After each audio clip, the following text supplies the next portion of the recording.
they're talking about the crowd size. And yes, Kamala's definitely drawing crowds. I have some questions about what was going on outside Air Force 2 over the weekend. You know, when you look in a mirror, you typically see a reflection. That's not what I saw when I was looking at the crowd there that allegedly was there.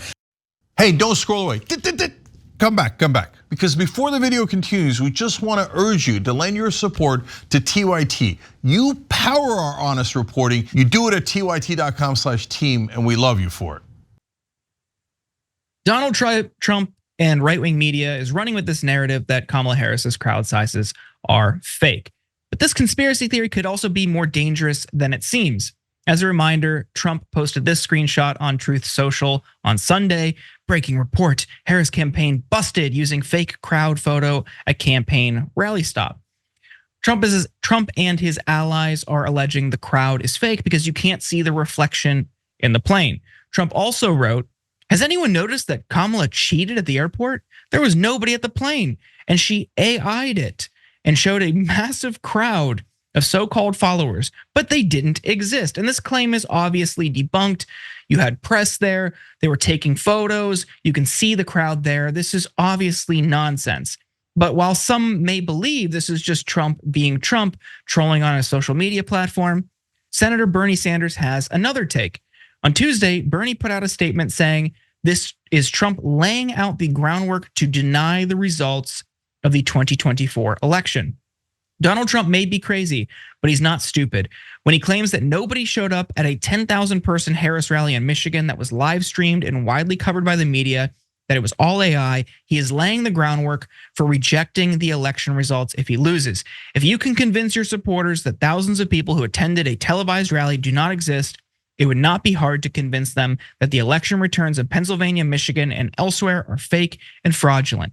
This is what destroying faith in institutions is all about. This is what undermining democracy is about. This is what fascism is about. This is why we must do everything we can to see that Trump is defeated. Now, John, I know we're pressed on time, but I want to bring you in here. What do you make of these claims that Trump is pushing, and then Bernie's response?